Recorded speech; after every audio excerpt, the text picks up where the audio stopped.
नमस्कार दोस्तों, मैं विजय तिवारी। स्वागत है आपका हमारे YouTube channel the book society में, जहां हम आज की क्लास में सब्जेक्ट कोड BCDC 172 के चैप्टर नंबर 8 की चर्चा करेंगे। चैप्टर का नाम होगा कार्य और श्रम बाजार में जेंडर मुद्दे। इससे पहले 7 चैप्टरों की वीडियो ऑलरेडी चैनल पर अपलोड कर दी गई है।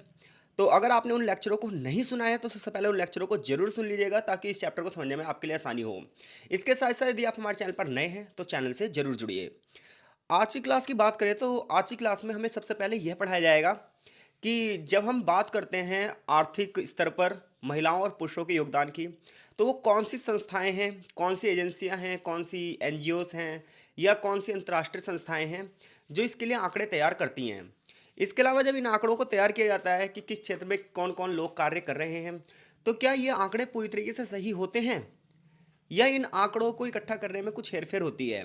इसके साथ साथ जब हम बाहरी अर्थव्यवस्था की बात करते हैं तो इसमें महिलाओं के कौन कौन से कार्य शामिल हैं, ये सारी चीज़ें हम इस चैप्टर में चर्चा करने वाले हैं। तो ये चैप्टर एग्जाम ओरिएंटेड बहुत ज़्यादा महत्वपूर्ण होने वाला है और इसमें आपको बहुत सारी छोटी छोटी चीज़ें मिलेंगी जो आप अपने आंसर को अच्छा करने में यूज़ कर सकते हो। तो चलो शुरू करते हैं आज की क्लास। तो सबसे पहले जो चैप्टर में टॉपिक है वो प्रस्तावना है, जो कि मैंने स्किप की है। उसका रीज़न यही है क्योंकि वो प्रस्तावना यही बता रही है कि पिछले चैप्टर में आपने क्या पढ़ा था और इस चैप्टर में आप क्या पढ़ रहे हो। चैप्टर की जो शुरुआत है वो यहाँ से, कार्य की गणना। तो देखो, गणना मतलब क्या है? गिनती। तो गिनती का मतलब क्या है? डाटा इकट्ठा करना। जैसे कि इकोनॉमिक्स के जो स्टूडेंट होंगे उन्हें पता होगा कि जब हम डाटा को इकट्ठा करते हैं तो उसके लिए बहुत बड़ी मशीनरी की जरूरत पड़ती है। बहुत सारे लोगों को क्या करना पड़ता है, जाके सर्वे करने पड़ते हैं। और जैसे कि आप सभी जानते हो, हर 10 साल में जनगणना होती है। तो जब जनगणना होती है तो जनगणना का मतलब ये नहीं है कि केवल देश में जनसंख्या कितनी है। जनगणना का मतलब ये भी होता है, उसमें वो बहुत सारे प्रश्न पूछते हैं, लाइक डैट आपके घर में कितने लड़के हैं, कितनी लड़कियां हैं, जो लड़कियां हैं उनमें से कितनी पढ़ रही हैं, कितनी नहीं पढ़ रही हैं, कौन सी कितनी उम्र की है, कौन सी कितनी उम्र की नहीं है। सेम लड़कों से भी कि कितने लड़के हैं, कौन पढ़ रहे हैं, कौन नहीं, गवर्नमेंट स्कूल में पढ़ रहे हैं या प्राइवेट स्कूल में पढ़ रहे हैं। इस टाइप के बहुत सारे आंकड़े इकट्ठे किए जाते हैं। तो इन आंकड़ों के माध्यम से ये चीज़ें डिसाइड की जाती हैं कि हाँ भाई, समाज में लड़कियों के साथ किस टाइप से व्यवहार हो रहा है और लड़कों के साथ किस टाइप से व्यवहार हो रहा है। ठीक इसी प्रकार से बहुत सारी जो एनजीओज हैं वो भी इस वर्क में लगी हुई हैं। जैसे कि आसपास महिला पंचायतें होती हैं, आंगनवाड़ी केंद्र भी होंगे। तो इनके माध्यम से जो डाटा इकट्ठे किए जाते हैं वो भी सरकार द्वारा प्रकाशित किए जाते हैं। इसके अलावा कुछ इंटरनेशनल ऑर्गेनाइजेशंस हैं जो पूरे विश्व में स्त्री और पुरुष के आधार पर अलग अलग तरीके से आंकड़ों को इकट्ठा कर रही हैं। तो कार्य की जो गणना है इसमें इससे पता चलता है कि कोई एक संस्था, कोई एक एजेंसी के हाथ में ये काम नहीं है। बहुत सारी एजेंसियां, बहुत सारी इंटरनेशनल ऑर्गेनाइजेशंस यानी कि अंतर्राष्ट्रीय संस्थाएं भी इस वर्क के लिए कार्य कर रही हैं। तो देखो, आइटम्स को इकट्ठा करना यानी कि मदों को एकत्रित करना ही गणना कहलाता है। और इसको पूर्ण रूप से व्यवस्थित किया जाता है, सिस्टमेटिक किया जाता है, सूचीबद्ध यानी कि एक लिस्ट जारी की जाती है जिसमें बताया जाता है कि हाँ भाई, इस इंडेक्स में ये देश इतने नंबर 1 पे है, इस देश में ये स्टेट नंबर 1 पर है, कौन नीचे है, ये सारी चीज़ें। गणना शब्द का जो प्रयोग है, जैसे कि मैंने अभी बताया, यहाँ पर लिखा हुआ है किताब में। गणना शब्द का प्रयोग वैसे तो गणित या कंप्यूटर साइंस या व्यवहारिक कंप्यूटर साइंस में यूज़ किया जाता है, लेकिन किसी भी कार्य को करते समय गणना यानी कि गिनती जो है एक महत्वपूर्ण भूमिका निभाती है। पिछले 100 वर्षों से देखोगे भारत सरकार में, तो भारत सरकार ने पिछले 100 वर्षों में देश में आर्थिक रूप से कितने लोग कार्य कर रहे हैं, यानी कि आर्थिक रूप से सक्रिय जो जनसंख्या है वो किस किस टाइप के कार्य कर रही है, इसके लिए उसने बहुत सारी कोशिशें करी हैं इंडियन गवर्नमेंट ने कि उनके बारे में सही आंकड़े पता चल पाएँ। ये कार्य भारत में जनगणना के जरिए किया जाता है और जनगणना में सारी की सारी जनसंख्या को 2 भागों में बांट दिया जाता है। पहली श्रेणी में वो लोग आते हैं जो आय अर्जित करने वाली गतिविधियों में लगे हुए हैं, क्योंकि आपको पता ही है, अब तक आप इतना तो समझ चुके हैं कि 2 प्रकार के कार्य होते हैं। एक कार्य वो होते हैं जिन्हें करने से आपको आमदनी मिलती है, और एक कार्य वो होते हैं जिन्हें करने से आपको आमदनी नहीं मिलती है। तो इसी वजह से इन्हें 2 श्रेणी में बांटा गया है। पहली श्रेणी में वो लोग आते हैं जो आय अर्जित करने वाली गतिविधियों में लगे हुए हैं। दूसरी श्रेणी में वे लोग आते हैं जो इस तरीके से गतिविधियों में नहीं लगे हुए हैं। 1961 यानी कि आज़ादी के बाद जो दूसरी जनगणना हुई थी, आज़ादी के बाद जो पहली जनगणना हुई थी वो तो 1951 में हुई थी। तो आज़ादी के बाद जो दूसरी जनगणना हुई थी 1961 में, तो 1961 की जनगणना में इन प्रयासों को और भी ज़्यादा अधिक परिष्कृत किया गया, यानी कि और भी अच्छे से संशोधित किया गया। श्रमिकों की संकल्पना की गई कि श्रमिक कौन है, कौन श्रमिक नहीं है। 1961 की जनगणना में ही श्रमिक को परिभाषित किया गया कि कौन व्यक्ति श्रमिक हो सकता है और कौन नहीं। इसके अलावा भारत में एक और संस्था है, भारतीय राष्ट्रीय प्रतिदर्श सर्वेक्षण यानी कि NSS। तो ये 1950 से लगातार भारत में आंकड़े प्रदर्शित कर रही है। तो इस पैराग्राफ से आप ये समझ गए कि भारत में लगातार विभिन्न माध्यमों से आंकड़ों को इकट्ठा किया जा रहा है और आंकड़ों के माध्यम से ही ये देखा जा रहा है कि महिलाएं और पुरुष किन किन क्षेत्रों में कार्य कर रहे हैं, कौन श्रमिक है कौन श्रमिक नहीं है, और इनको क्या क्या समस्याएं आ रही हैं। सेम अगले पैराग्राफ में भी यही चीज़ों को आगे बढ़ाएगा। वो कह रहा है कि नारीवादियों ने वर्तमान सर्वेक्षण की अनुपयुक्तता पर सवाल उठाए हैं। उनका नारीवादियों का ये कहना है कि जो सर्वेक्षण होते हैं उसके बाद जो डाटा प्रकाशित किए जाते हैं, ये जो आंकड़े आते हैं ये आंकड़े सटीक नहीं होते हैं। इसमें महिलाओं की भूमिका उतनी नहीं दिखाई जाती जितनी होनी चाहिए। रियलिटी जो बेस आंकड़े हैं वो नहीं दिखाए जाते, और कहीं ना कहीं नारीवादी ठीक भी कह रहे हैं, क्योंकि आंकड़े दिखाए जाते हैं इतने सारी बच्चियां जो हैं वो स्कूल में पढ़ रही हैं, लेकिन उसमें ये नहीं दिखाया जाता कि स्कूल में सुविधाएं ही नहीं हैं। महिलाओं का जो योगदान है उसे विकसित करने का प्रयास ही नहीं किया जा रहा। जो आंकड़े इकट्ठा कर रहे हैं लोग बाग, वो भी आंकड़ों को इकट्ठा करते वक्त उतनी ईमानदारी नहीं बरत रहे जितनी ईमानदारी इसमें बरतनी चाहिए। तो ऐसे में ये आंकड़े कई बार जो सूचनाएं इकट्ठे कर रहे हैं, सूचनाएं साझा कर रहे हैं, ये महिलाओं के योगदान को पूरी तरीके से प्रकाशित नहीं कर पा रहे हैं, और महिलाओं की जो एक्चुअल सिचुएशंस हैं वो इन डाटा से नहीं पता चल पा रही हैं। ऐसा नारीवादियों का इन डाटा पर यानी कि इन आंकड़ों पर क्या है, प्रश्न चिन्ह है। भारत के आधिकारिक आंकड़े ये बताते हैं कि जीवन के सभी क्षेत्रों में, चाहे सामाजिक क्षेत्र हो, आर्थिक क्षेत्र हो, राजनीतिक क्षेत्र हो, महिलाएं आज भी पुरुषों से पीछे ही हैं। महिलाओं की जो आर्थिक गतिविधियां हैं वो पुरुषों की तुलना में ये माना जाता है कम महत्वपूर्ण है, यानी कि महिलाएं जो इकोनॉमिक सेक्टर में कार्य कर रही हैं उस इकोनॉमिक सेक्टर में महिलाओं की वो भूमिका नहीं है जो महिलाओं की भूमिका होनी चाहिए। जो कि पुरुषों की देखा जाए तो पुरुषों की भूमिका उससे कहीं ज़्यादा है। पिछले कुछ वर्षों में देखोगे तो महिलाओं की जो सहभागिता है वो बढ़ी तो है, लेकिन अभी भी उस स्तर पर नहीं गई है जिस स्तर पर पहुंचना चाहिए। कह रहा है 28% से भी ज़्यादा महिलाएं जो है अभी कार्य नहीं कर रही हैं, मतलब 28% ही लगभग महिलाएं काम कर रही हैं, जबकि जो 50% का टारगेट होना चाहिए वो नहीं है। लेकिन बात फिर से वही आती है, जब हम 100% लोगों को रोजगार देते हैं तो इतना रोजगार है क्या, ये प्रश्न भी अपने माइंड में रखना। यानी कि किसी देश की जनसंख्या 150 करोड़ है, तो क्या 150 के 150 करोड़ों को रोजगार मिल सकता है? और अगर 150 के 150 करोड़ लोगों को आप रोजगार दे रहे हैं तो फिर वो काम किसके लिए करेंगे? क्योंकि मान लो आप कोई काम कर रहे हो तो आप काम किसी के लिए कर भी तो रहे होंगे। तो ऐसे प्रश्न भी मेरे हिसाब से सोचना चाहिए, यानी कि जब आप कोई चीज़ की डिमांड कर रहे हो तो डिमांड करते वक्त ये भी सोचना चाहिए कि उसका इम्पैक्ट क्या पड़ेगा। ये नहीं कि कुछ भी डिमांड आपने कर दी। रोजगार होना चाहिए, लेकिन कितने परसेंट लोगों को रोजगार गवर्नमेंट दे सकती है, ये भी हमारे मन में प्रश्न होना चाहिए। खैर, यहाँ पर पिछले बताया गया है हालिया वर्षों की अगर बात की जाए तो श्रम बल में महिलाओं की जो सहभागिता है वो बड़ी तो है, लेकिन फिर भी उतनी नहीं बढ़ी जितनी बढ़नी चाहिए। नारीवादी लेखकों का ये तर्क भी है कि मोस्टली जो आंकड़े हैं वो घर के भीतर और घर के बाहर की जो महिलाएं हैं उसकी सटीकता से वर्णन नहीं करते कि कितनी महिलाएं घरेलू कार्य कर रही हैं, कितनी महिलाएं घर के बाहर कार्य कर रही हैं। इन सब के बारे में सही से वर्णन नहीं मिलता है इन आंकड़ों से। तो श्रम का जो ये लैंगिक विभाजन है, स्त्री और पुरुष के आधार पर जो विभाजन है, ये अलग अलग परिस्थितियों में अलग अलग टाइप से रखा जाता है। और पितृसत्ता की वजह से जो महिलाएं हैं इन्हें वो भूमिका अदा करने से रोका जाता है जो भूमिका इनकी वास्तव में समाज में होनी चाहिए। तो आंकड़े एकत्रित करने की जो भारतीय प्रणाली है, इसके अध्ययन पर भी जो नारीवादी हैं वो सवाल उठाते हैं। वो ये कहते हैं कि भारत की जो आंकड़े इकट्ठे करने की प्रणाली है वो आज भी बहुत पिछड़ी हुई प्रणाली है, बहुत ही पिछड़ा हुआ सिस्टम है। अगर आप विश्व के विकसित देशों से कंपैरिजन करोगे तो भारत का जो आंकड़े इकट्ठे करने का सिस्टम है वो बेकार है। बस लोगों से पूछ लिया जाता है हाँ आपका नाम क्या है, ये और वो, लेकिन जो सही से केस स्टडी होती है समाज में जाकर वो नहीं होती। उसका रीज़न ये है शायद कर्मचारी जो हो कामचोर होते हैं, वो तरीके से काम नहीं करते हैं। तो इन्होंने ये कहा है कि जो अल्प विकसित देश हैं उनसे तो थोड़ी सी अच्छी है भारत की प्रणाली, लेकिन विकसित देशों के मुकाबले बहुत कम है। तो कार्य की गणना करते वक्त किन किन चीज़ों का ध्यान रखना चाहिए, यहाँ से क्वेश्चन बन सकता है। और भारत में कार्य की गणना कौन कौन सी एजेंसियाँ करती हैं? तो भारत में कार्य की गणना सबसे पहली बात तो जनगणना के माध्यम से की जाती है, और एनएसएस जो मैंने बताया था आपको वो। तो ये तो आपको पता चलेगा कि एक डाटा कैसे इकट्ठा किया जाता है और इन डाटा के पॉजिटिव और निगेटिव इम्पैक्ट्स क्या हो सकते हैं। तो ये बात ध्यान रखना, एक डाटा को इकट्ठा करते हुए बहुत सारी सावधानियां हमें बरतनी पड़ती हैं। अब आगे मुद्दा ये होता है कि महिलाओं के कार्य में क्या क्या शामिल हैं। तो कुछ चीज़ें तो पिछले चैप्टर में पढ़ चुके हैं, कुछ इसमें नहीं मिलने वाली हैं आपको। तो अभी तक हमने इतना तो पढ़ा है पिछले चैप्टर में कि महिलाओं के कार्यों को वैसे तो घरेलू दुनिया में बांध कर रखा जाता है, बट बाहर भी जो महिलाएं कार्य कर रही हैं वो कौन से कार्य कर रही हैं, प्रश्न ये उठता है। यानी कि जो महिलाएं बाहर जा रही हैं, कारखानों में काम कर रही हैं, बड़ी बड़ी एमएनसीज में काम कर रही हैं, स्कूलों में काम कर रही हैं, तो वो किस टाइप के काम कर रही हैं। तो देखो, महिलाओं और पुरुषों के कार्यों को अंतर जानने के लिए ये बहुत ज़्यादा जरूरी है कि सबसे पहले हम उन परिस्थितियों का अध्ययन करें जिन परिस्थितियों में वो लोग रह रहे हैं। दूसरी बात है उन आंकड़ों का अध्ययन करें जो आंकड़े प्रकाशित किए जा रहे हैं। तो जब महिलाओं और पुरुषों द्वारा किए गए कार्यों को आप गौर से देखोगे, आंकड़ों को देखोगे, तो आपको पता चलेगा महिलाएं ज़्यादातर वैसे तो घरों के दायरों के भीतर ही कार्य करती हैं, और पुरुष जो है वो घरों के बाहर कार्य करता है।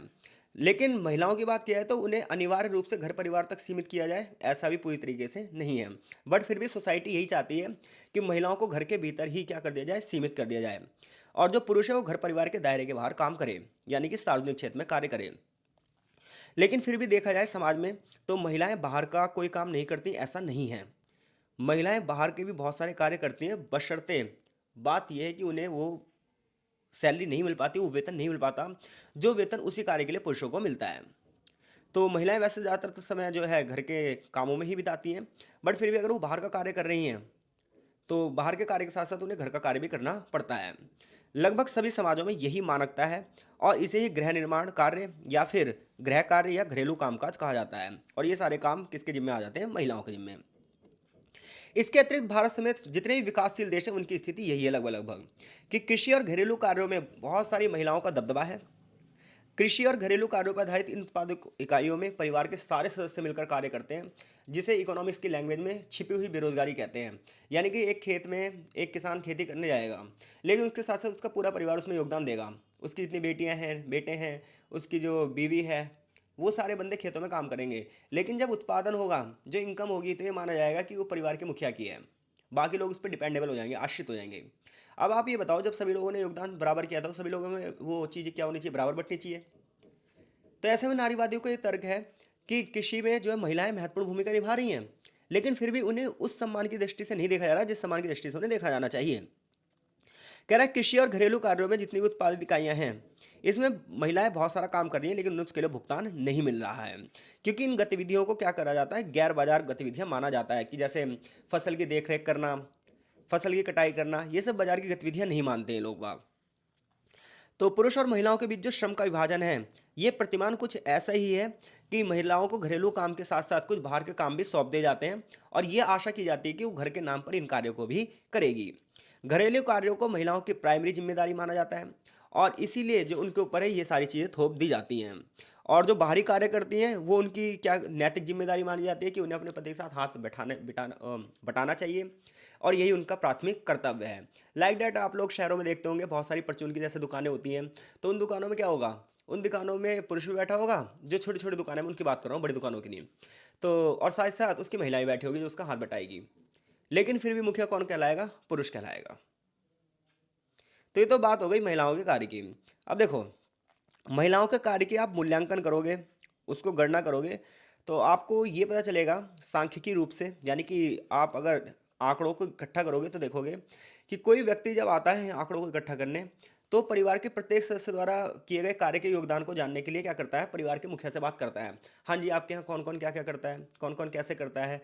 तो जब एक अधिकारी आता है आंकड़ों को इकट्ठा करने, तो वो सिर्फ ने एक ही बंदे से सबके बारे में पूछ के चला जाता है। तो क्या वो जो आंकड़े उसने इकट्ठे किए वो सटीक हैं? क्योंकि कायदा तो ये कहता है कि परिवार में अगर 5 लोग हैं तो 5 लोगों से वो अलग अलग पूछें, लेकिन वो एक ही व्यक्ति से सारी आंकड़े पूछ कर चला जाता है, जिसकी वजह से आंकड़े ना सटीक नहीं रहते। और ज़्यादातर जो आंकड़े इकट्ठे किए जाते हैं ये पुरुषों के माध्यम से इकट्ठे किए जाते हैं। पुरुष ही आता है अधिकारी के रूप में, और घर के पुरुष से ही पूछकर चला जाता है, क्योंकि महिलाओं को हमारे समाज में बाहर निकलने की अनुमति नहीं होती, किसी बाहरी पुरुष से बात करने की अनुमति नहीं होती है। सो डेट्स वाई जो आंकड़े हैं बिल्कुल सटीक नहीं हो पाते। ये आंकड़े इस टाइप के हो जाते हैं कि जैसे ही किसी एक बंदे की जैसी विचारधारा हो वैसे वो आंकड़े दे देता है। तो यहाँ से जो अब तक प्रश्न बने वो प्रश्न ये बने हैं, गणना क्या है, और एनएसएस और भारत की जो जनगणना है इसकी भूमिका गणना विधि में क्या है। तो इन दोनों ही प्रश्नों का उत्तर देने में आप सक्षम हैं, इन्हें हमने अच्छे से डिस्क्राइब किया है। आगे चैप्टर में ये बताया गया शिष्ट कार्य क्या है, यानी कि डिसेंट वर्क क्या होते हैं। तो देखो भाई, डिसेंट वर्क का मतलब ये है कि आपकी जितनी क्षमता है उसी हिसाब से आपको कार्य दिया जाना चाहिए। सबसे पहली बात, किसी को भी उसकी क्षमता से अधिक कार्य नहीं देने चाहिए, क्योंकि अगर आप किसी व्यक्ति को उसकी क्षमता से अधिक कार्य दे रहे हो तो उसकी कार्य कुशलता घट जाएगी। तो कह रहा है सभी के लिए शिष्ट कार्य होने चाहिए, और ये संकल्पना करिए, इंटरनेशनल एक ऑर्गेनाइजेशन है, इंटरनेशनल लेबर ऑर्गेनाइजेशन, यानी कि ILO। तो ILO अंतर्राष्ट्रीय श्रम संगठन की अगर मैं बात करूँ तो UNO की एक शाखा है। इसका उद्देश्य ये है कि जितने भी लोग कार्य करें उनकी स्वतंत्रता बनी रहनी चाहिए, उनको समानता यानी कि राइट टू इक्वलिटी होनी चाहिए, उन्हें सिक्योरिटी मिलनी चाहिए, और उनकी जो गरिमा है, उनका जो सम्मान है, उस सम्मान को ठेस नहीं पहुंचनी चाहिए, चाहे वो पुरुष हो और चाहे वो महिला हो। तो एक शिष्ट कार्य, एक डिसेंट वर्क जब भी माना जाएगा जो बंदा कार्य करने वाला है, पहली बात तो उसकी क्षमता से अधिक उसे कार्य ना दिया जाए, दूसरी बात उसकी स्वतंत्रता, समानता, सिक्योरिटी, और जो उसकी ह्यूमिनिटी है, मानव गरिमा है, जो सम्मान है, वो भी बना रहना चाहिए। ऐसे में शिष्ट कार्य के लिए क्या होना चाहिए? सभी लोगों को रोजगार मिले, इसके अलावा सभी लोगों को कार्य करने का अधिकार मिले, सामाजिक सुरक्षा मिले और बातचीत उनसे लगातार होती रहे ताकि लोग बाग अकेलेपन के शिकार ना हो जाएं। अगर ये सारी चीज़ें रहेंगी तो इसका लक्ष्य है कि समाज में जितने भी लोग हाशिए पर हैं, निम्न स्तर पर हैं, उन्हें मजबूत बनाया जाए, उन्हें सशक्त किया जाए और समाज को और अधिक न्यायपूर्ण बनाया जाए, समानता परक बनाया जाए। महिलाओं की पहुंच भी हो ताकि महिलाएं भी अर्थव्यवस्था में अपना योगदान दे सकें। तो अगर आ जाए शिष्ट कार्य पर टिप्पणी करो तो कर दोगे आप? अब देखो, जो आज भूमंडलीकरण का दौर चल रहा है इसमें महिलाओं के रोजगार पर क्या इम्पैक्ट पड़ा है। तो भूमंडलीकरण का मतलब क्या है? आज जो पूरा विश्व एक साथ आर्थिक संबंधों में बनता जा रहा है, आज पूरे विश्व को जो व्यापार के जरिए जाल जोड़ रहा है, ये वैश्वीकरण कहला रहा है, भूमंडलीकरण कहला रहा है। पूरा विश्व आज एक गांव बन चुका है, आप एक बटन क्लिक करो और आपके घर पे सामान आ जाता है।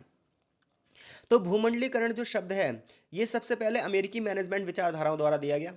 यानी कि अमेरिका में जो प्रबंधकीय विचारधारा थी, अमेरिका मैनेजमेंट जो सिस्टम था, इसने सबसे पहली बार इस शब्द का प्रयोग किया गया। इसमें ऐसी कंपनियों को रखा गया है जो अपने अस्तित्व के लिए बहुत तेज गति से बाजार पर अपनी भूमिका निभा रही हैं। एक कंपनी, उसका हेड ऑफिस एक देश में, लेकिन उसकी ब्रांचेस सभी देशों में हैं। और ये बहुत ही क्रूरतापूर्वक, निर्दयतापूर्वक बाजारों पर कंट्रोल करती जा रही है, उत्पादन में कंपटीशन को पैदा करती जा रही है, मुक्त बाजार हो रहा है, बिना रोक टोक के व्यापार हो रहा है। परिणामतः ये हो रहा है कि कुछ लोगों को तो बड़े पैमाने पर रोजगार मिल रहा है, लेकिन बहुत सारे लोग, क्या हो रहा है, तकनीक की वजह से बेरोजगार होते जा रहे हैं। क्योंकि जब एक टेक्नोलॉजी आती है, एक मशीन आती है, तो बहुत सारे हाथों को काम मिलना बंद हो जाता है, जो हाथों को काम मिलना चाहिए। पिछले 30 सालों में देखोगे तो महिलाओं की संख्या में बहुत ज़्यादा बढ़ोतरी हुई है इस भूमंडलीकरण की वजह से। उसका रीज़न ये है कि जितनी भी कम वेतन वाली नौकरियां, ये मैंने हाईलाइट कर रखा है यहाँ पर, आप देख सकते हो, जितनी भी कम वेतन वाली जो नौकरियां हैं, इसमें महिलाओं को रखा जाता है। जितने भी नीची पद वाली नौकरियां होती है उसमें भी महिलाओं को रखा जाता है। विकासशील देशों की बात करोगे तो निर्धन और आदिवासी जो महिलाएं हैं, उसमें इन लोगों के बोझ और भी ज़्यादा बढ़ गए हैं। उसका रीज़न ये है कि आदिवासी जो महिलाएं हैं पूरी तरीके से नेचर पर डिपेंड थी, लकड़ी वकड़ी इकट्ठा करके चूल्हा जला लेती थी। लेकिन अब क्या हुआ है, व्यवसायीकरण की वजह से इनके जंगलों को तबाह किया जा रहा है। परिणामतः यह है कि अब इन्हें और भी ज़्यादा काम करना पड़ रहा है। कृषि के क्षेत्र में जो महिलाएं हैं, इनकी भूमिका थोड़ी सी घटी और बड़ी भी है। ठीक है, तो महिलाओं के लिए श्रम बाजार का जो है विकल्प तो खुला है भूमंडलीकरण के दौर में, बट उनको उस पद पर नहीं रखा जा रहा जिस पद पर उन्हें सम्मान मिले, और उन्हें उस पद पर नहीं रखा जा रहा जिससे उन्हें हाई सैलरी मिले। तो कम वेतन वाली सैलरियों में उनको रखा जा रहा है, इसके साथ साथ निम्न पदों पर उन्हें रखा जा रहा है। आगे इस चैप्टर का सबसे मेन टॉपिक है, जहां से पेपर में क्वेश्चन बनना ही है। मेरे हिसाब से पेपर में क्वेश्चन यहां से बनना चाहिए, अब तक का जो हमने पढ़ा वहां से नहीं बनना चाहिए मेरे हिसाब से।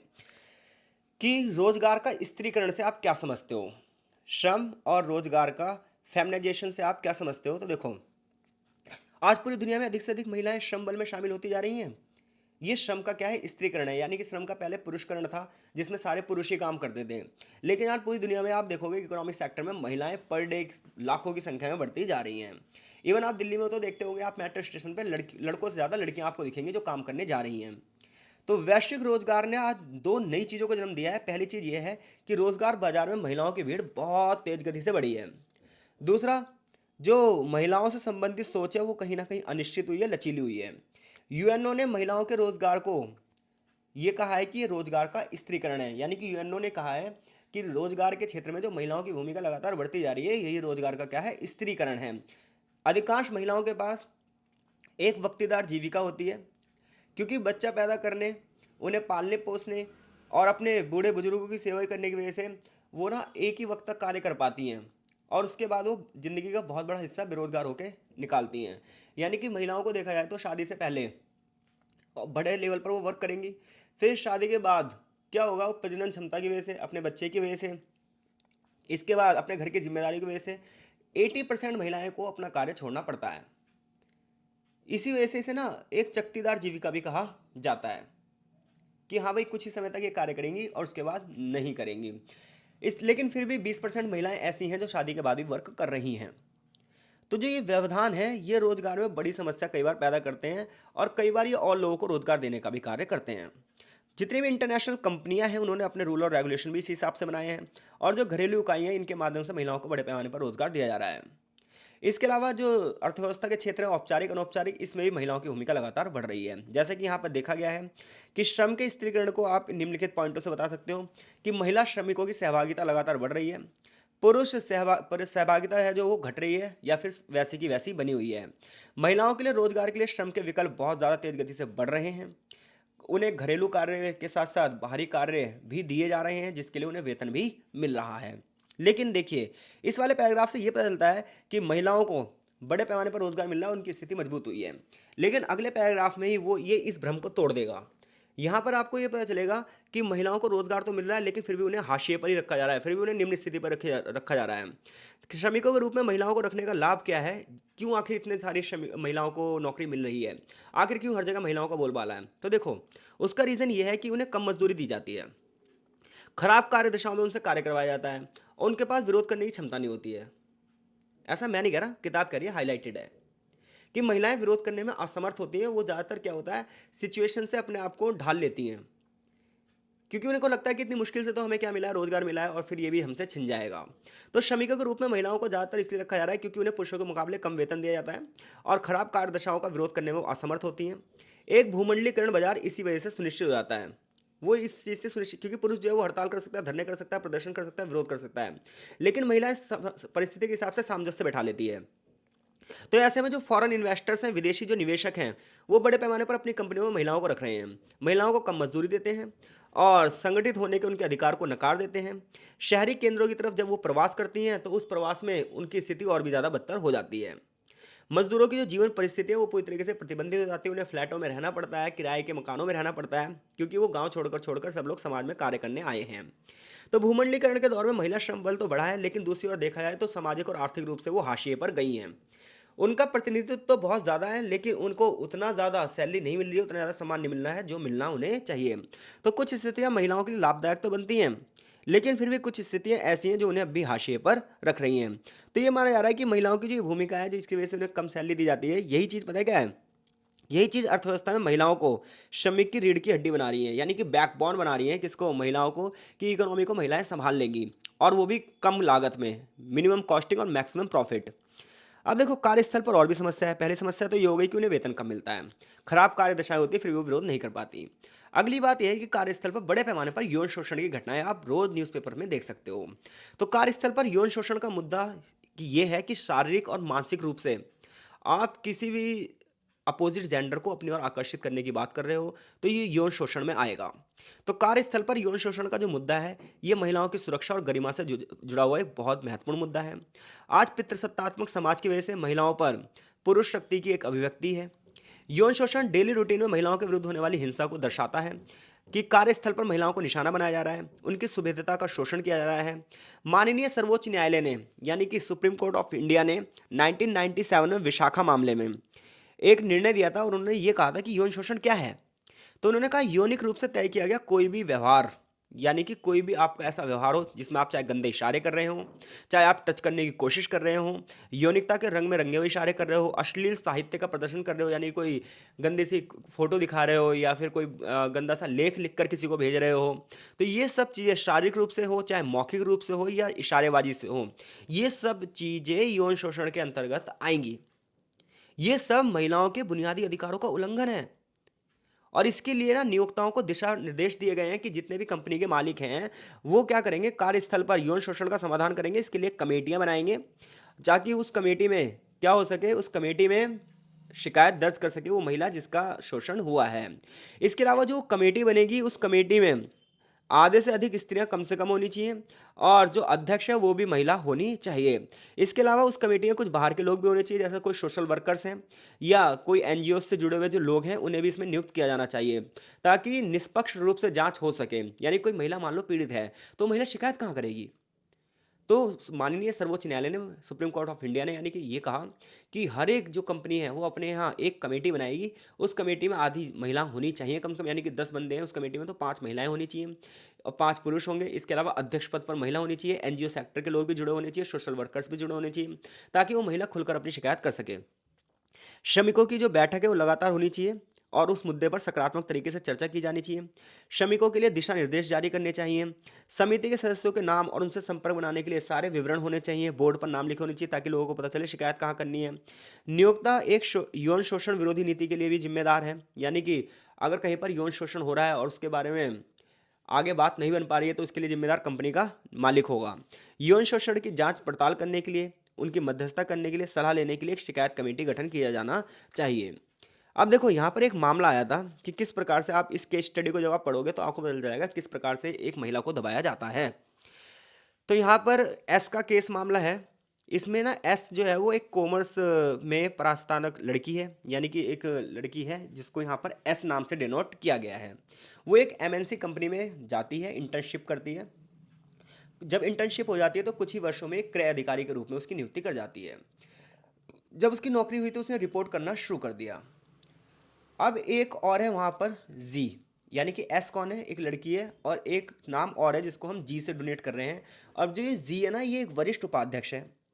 शुरू शुरू में जो ये जी है ना, ये एस से पता है क्या करेगा, ये इसे यौनिक आग्रह के लिए निवेदन करेगा कि तू मेरे साथ रिलेशनशिप बना ले।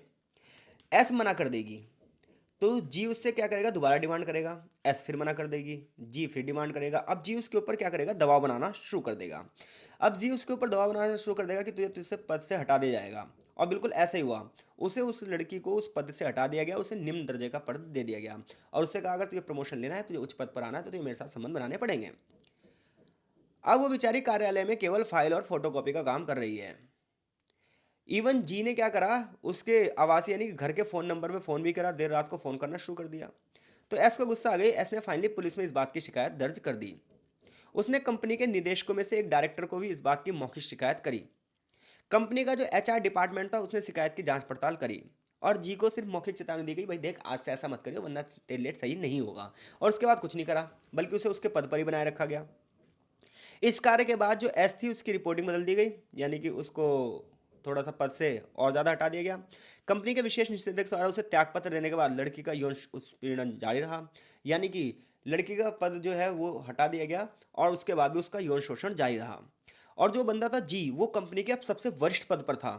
इस अवधि के दौरान एस ने गंभीर यौन शोषण के संबंध में मौखिक रूप से एचआर प्रबंधक के पास बहुत सारी शिकायत करी कि ये बंदा गलत गलत इशारे करता है, मेरा शोषण कर रहा है, लेकिन कुछ नहीं हुआ।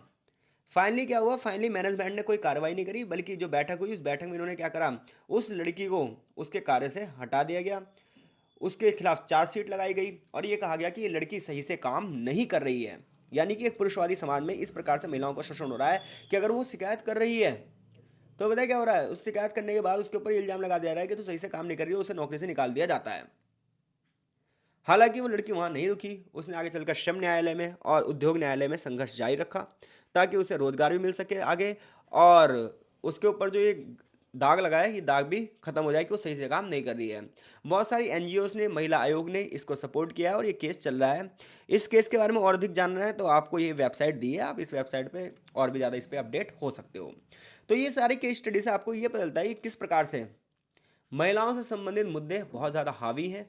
अगर वो चाहकर भी आवाज़ उठाएं तो उस आवाज़ को अनसुना कर दिया जाएगा और उसे दबा दिया जाएगा, इवन उसे कहीं रोजगार भी नहीं मिलेगा क्योंकि उसके करेक्टर पर एक क्या लगा दिया जाएगा, दाग। अब देखो यौन कार्य क्या होते हैं। अब इतना तो हमने समझ लिया कि किसी कंपनी में कार्य कर रही है महिला, या फिर बहुत सारी जगहों पर जो कार्य कर रही है महिला, उसमें क्या क्या चुनौतियां हैं। अब देखो, महिला और बाल विकास मंत्रालय ये कह रहा है कि भारत में 28 लाख से ज़्यादा महिलाएं ऐसी हैं जो जिस्म फरोशी के कार्य में लगी हुई हैं, यौन कार्य में लगी हुई हैं। और इनमें से 35% ऐसी हैं जो 18 साल से उम्र की कम हैं, यानी कि एडल्ट भी नहीं है। जबकि ह्यूमन राइट वॉच जैसी जो संस्थाएं ये कह रही हैं कि लगभग 1.5 करोड़ महिलाएं ऐसे कार्य कर रही हैं। सिर्फ मुंबई में ही 1 लाख से अधिक महिलाएं ऐसे कार्य कर रही हैं जो यौन कर्मियां हैं। अब इसके अलावा बहुत सारी प्रथाएं भारत में चलती है, जैसे देवदासी प्रथा, जोगनी प्रथा, जिसके माध्यम से भी महिलाओं को वेश्यावृत्ति में ढकेल दिया जाता है। तो यौन कार्य के प्रति 3 दृष्टिकोण है, यानी कि जब आप यौन कार्य के बारे में अध्ययन करोगे तो आपके मन में पहली चीज़ ये आनी चाहिए कि ये क्या मर्जी से हो रहा है, क्या ये कार्य उसकी मर्जी से हो रहा है, या फिर महिलाओं की तस्करी करके उन्हें इन कार्यों में झोंका जा रहा है। तो पहली बात तो यह है कि ये लीगल है, वैधिकरण है इसका। क्या इसमें अपराधीकरण से मुक्ति है, यानी कि महिलाओं के साथ कोई जोर जबरदस्ती तो नहीं की जा रही है। क्या ये ह्यूमन राइट्स में है, मानव अधिकार के रूप में यौन कार्य है। तो अपराधीकरण से मुक्ति का मतलब यह है कि जो बंदा यौन कार्य कर रहा है उसे कानून लगाने से छूट प्रदान करना। लीगलिटी का मतलब यह है कि सरकार खुद ऐसे कानून बनाए जिसमें यौन कार्य को लीगल कर दिया जाए कि बंदे को व्यापार करने का अधिकार है, चाहे वो अपनी देह से व्यापार करे, कोई दिक्कत नहीं है। लेकिन यौन कार्य के संबंध में हमेशा विवाद बना रहता है कि क्या महिलाएं यौन कार्य अपनी सहमति से कर रही हैं, या फिर उनसे जबरदस्ती करवाया जा रहा है, बल प्रयोग करवाया जा रहा है, उन्हें धमकी दी जा रही है, और जिसकी वजह से उन्हें इस कार्य को करने के लिए मजबूर होना पड़ रहा है। तो इसके लिए बहुत सारे सर्वेस किए जाते हैं, बहुत सारे जो सेक्स वर्कर हैं इनसे पूछा जाता है, इनसे क्वेश्चंस पूछे जाते हैं कि क्या ये आप अपनी मर्जी से कर रहे हैं। तो ऐसे में देखो, यौन कार्य तो हो रहा है, लेकिन ये लीगल है इलीगल है, इस पर लगातार बहस जारी है। आगे देखो, सर्विसाइजेशन में, सेवाकरण में, तो महिलाओं को ये माना गया है कि वो सेवा में ही अपनी भूमिका अदा कर सकते हैं, जैसे नर्सिंग में, शिक्षिका के रूप में। इसके अलावा अन्य कार्यों में उनको नहीं देखता ये सोसाइटी। तो महिलाओं के रोजगार के क्षेत्र में सेवा क्षेत्र की प्रधानता की उपेक्षा नहीं की जा सकती। सेवा क्षेत्र की जो अर्थव्यवस्था है उसमें महिलाओं के रोजगार का महत्व बढ़ रहा है। जैसे कि शिक्षा के क्षेत्र में, स्वास्थ्य सुविधाओं के क्षेत्र में, घरेलू कार्यों के क्षेत्र में। सेवा सेक्टर में तो बहुत सारे व्यवसाय आते हैं। देखो आपको पता है इकोनॉमी के 3 सेक्टर होते हैं। पहला होता है प्राइमरी सेक्टर जो कि नेचर पर डिपेंड है, कृषि पर डिपेंड है, खनन पर डिपेंड है। दूसरा होता है द्वितीयक सेक्टर यानी कि सेकेंडरी सेक्टर जिसमें औद्योगिक क्रियाएँ होती हैं। और तीसरा आता है टर्शियरी सेक्टर जिसमें सेवा सेक्टर होते हैं कि बंदा कोई उत्पादन तो नहीं कर रहा है, लेकिन फिर भी आय अर्जित कर रहा है। लाइक दैट जो टीचर्स हैं, जितने भी ड्राइवर्स आते हैं, दुकानदार आते हैं, ये सब किस में आते हैं? तृतीयक सेवाओं में आते हैं। बैंक कर्मी तृतीयक सेवाओं में आते हैं। तो ऐसे में तृतीयक सेवा जो क्षेत्र है वो बहुत बड़ा सेक्टर हो जाता है क्योंकि लोगों को अपनी सेवाएं प्रदान कर रहे हैं। तो ऐसे में इसमें महिलाओं की जो भूमिका है बहुत ज़्यादा बढ़ती जा रही है। उच्च वेतन वाली जो गतिविधियां हैं, कुशल अकुशल कम भुगतान वाली जो गतिविधियां हैं, सब महिलाओं को मोस्टली यहाँ पर मिल रही हैं। सामुदायिक, सामाजिक और व्यक्तिगत जो क्षेत्र हैं इन सब में महिलाओं की विशाल समूह कार्यरत हैं। आज बड़े पैमाने पर महिलाएं कार्य कर रही हैं। शिक्षा के तौर क्षेत्र में आप ज़्यादातर देखोगे, खासतौर पर प्राइमरी जो स्कूल्स हैं उसमें ज़्यादातर 90% जगह पर आपको महिला टीचर ही मिलेगी। इसके अलावा जितने भी घरेलू कार्यों का व्यवसायीकरण हुआ, जैसे साफ सफाई काम करना, कपड़े धोना, खाना पकाना, बच्चे और वृद्धजनों की देखभाल जैसी जो सेवाएं हैं, इसमें भी महिलाओं की संख्या लगातार बढ़ रही है जिसके लिए उन्हें वेतन दिया जा रहा है। बहुत सारे होटलों में आप देख सकते हो महिलाएं कार्य कर रही हैं। भुगतान वाले कार्य की जो उपलब्धियां वो बढ़ती जा रही हैं। और ये एक बहुत महत्वपूर्ण क्षेत्र बन गया है। कौन सा क्षेत्र? सेवा सेक्टर। तो सेवा सेक्टर में सबसे ज़्यादा महिलाओं को क्या दिया जा रहा है? रोजगार दिया जा रहा है। लेकिन ये रोजगार जो महिला को मिल रहा है इससे महिलाओं पर दोहरी जिम्मेदारी जा रही है। दोहरी जिम्मेदारी का मतलब है वो घर का भी कार्य कर रही है और यहाँ पर भी कार्य कर रही है। अगला जो टॉपिक है वो ग्लास सीलिंग है कि ग्लास सीलिंग क्या है। तो ग्लास सीलिंग का मतलब यह है कि रोजगार में प्रवेश पाने के समय महिलाओं को किन किन समस्याओं का सामना करना पड़ता है। तो वो जो जो समस्याओं का सामना करना पड़ता है वो सब ग्लास सीलिंग में आती हैं। ग्लास सीलिंग का मतलब यह है कि उनको सेट कर दिया कि बस इतनी ही जगह पर तुम्हें काम करना है। जैसे कि पितृसत्तात्मक समाज ये पसंद करता है कि महिलाएं उन व्यवसायों को चुने जो पारंपरिक व्यवसाय हैं। दूसरी बात यह है कि महिलाएं कार्य करने के लिए जब अपना क्षेत्र चुनेंगी तो उन्हें आगे प्रमोशन लेने के लिए, आगे बढ़ने के लिए बहुत सारी बाधाओं को सामना करना पड़ता है। जैसे बहुत सारा समाज ये चाहता है चलो महिला पढ़ लें, लेकिन पढ़ने के बाद भी वो टीचर की नौकरी करे, नर्सिंग की नौकरी करे, डॉक्टरी की नौकरी करे, यानी कि वो अपनी मन मर्जी का व्यवसाय नहीं चुन पाती है। और मान लो उसने अपना व्यवसाय चुन लिया तो वहाँ उसकी प्रोन्नति नहीं हो पाती, उसे आगे बढ़ने के अवसर रुक जाते हैं। तो ये सारी जो समस्याएं आ रही हैं, ये सारे जो अवरोध आ रहे हैं, ये सारे अवरोध ही क्या कहला रहे हैं? ग्लास सीलिंग कहला रहे हैं। ज़्यादातर महिलाओं को निचले पदों पर भर्ती किया जाता है जिसकी चर्चा हमने पहले से ही कर ली। तो ग्लास सीलिंग समझ गए आप। अब महिलाओं पर क्या होता है? डबल बर्डन आता है, दोहरा बोझ आता है। दोहरे बोझ का मतलब यह है कि महिलाएं घरों का भी कार्य कर रही हैं और बाहरी कार्य भी कर रही हैं। कुछ लोग सोचते हैं कि महिलाएं बाहरी कार्य करेंगी तो उनकी जिम्मेदारी कम हो जाएगी, लेकिन ऐसा कुछ नहीं है। श्रम बाजार में लगातार कार्य करने के बावजूद अधिकांश जो महिलाएं हैं वो पूरी तरीके से अकेले ही हैं। घरेलू कार्य की जिम्मेदारी उन पर बनी रहती है। मोस्टली महिलाएं सुबह उठ रही हैं, बेचारी घर का कार्य भी कर रही हैं, रोटी भी बना रही हैं, साफ सफाई कर रही हैं और उसके बाद ऑफिस जा रही हैं और शाम को आने के बाद फिर से खाना बना रही हैं। तो ऐसे महिलाओं पर दोहरा बोझ पड़ रहा है। इसके अलावा प्रवास जो है ये महिलाओं को बहुत ज़्यादा प्रभावित कर रहा है। प्रवास का मतलब ये होता है एक स्थान से दूसरे स्थान पर जाकर बसना। तो ऐसे में बहुत सारी महिलाएं क्या हो रही है? गांव से आकर शहरों में बस रही हैं, लेकिन परिणामतः उन्हें क्या है? गंदी बस्तियों में रहना पड़ रहा है, झुग्गी बस्तियों में रहना पड़ रहा है, या उनके पास इतना पैसा नहीं होता है कि वो हाई फाई फ्लैट्स में किराए पर रह सकें। तो ऐसे वो निम्न बस्तियों में किराए पर रह रही हैं। परिणामतः उनकी समस्याएं और ज़्यादा बढ़ रही हैं। उनके स्वास्थ्य जैसी जो समस्याएं हैं वो बहुत ज़्यादा बढ़ रही हैं। रोजगार के अनौपचारिक की वजह से प्रवास जैसा जो मुद्दा है वो बहुत ज़्यादा गंभीर होता जा रहा है। आपने लॉकडाउन में देखा भी था प्रवासी मजदूरों को कितनी सारी समस्याएं झेलनी पड़ी थी। तो प्राथमिक क्षेत्र यानी कि कृषि क्षेत्र में जो आर्थिक गतिविधियां हैं, गिरावट हो रही है जिसकी वजह से गांव से शहरों में महिलाएं प्रवास कर रही हैं। बेहतर अवसरों की तलाश में जो श्रमिक हैं वो कम समय के लिए या लंबे समय के लिए एक क्षेत्र से दूसरे क्षेत्र की तरफ प्रवास करते हैं। इसकी वजह से कई बार आंतरिक संघर्ष भी होते हैं और युद्ध तक हो जाते हैं। प्रवास करने वाले श्रमिकों को बहुत सारी समस्याओं का सामना करना पड़ता है। इसमें सबसे ज़्यादा महिलाओं और बच्चों को मुसीबतें झेलनी पड़ती हैं क्योंकि बच्चों की पढ़ाई से सबसे ज़्यादा प्रभावित हो जाती है। महिलाओं के कार्य करने की जो दशाएं होती हैं वो बहुत खराब होती हैं जिसकी वजह से उनका मानसिक रूप से भी शोषण होता है। इसी प्रकार से अगर आप देखोगे तो जो ये प्रवासी महिलाएं होती हैं इन्हें काम भी कोई इतना तगड़ा नहीं मिलता। मोस्टली घरों कार्य में या फेरी वाले का काम करती हैं, बच्चों और बूढ़ों की देखभाल करती हैं, इस टाइप के कार्य इन्हें मिलते हैं। तो रोज रोज लंबे लंबे समय तक ये काम करती हैं और मजदूरी इन्हें बहुत कम मिलती है जिसकी वजह से समस्या ये आती है कि अपने बच्चों की देखभाल तक नहीं कर पाती हैं। परिणामतः ये होता है कि महिलाओं और बच्चों को यौन शोषण का सामना करना पड़ता है। स्वच्छता और स्वच्छ पेयजल जैसी जो समस्याएं हैं ये इनको बहुत ज़्यादा प्रभावित करती हैं। मोस्टली गंदा पानी पीना पड़ता है इन्हें, रेलवे की पटरियों के पास झुग्गियां लगानी पड़ती हैं।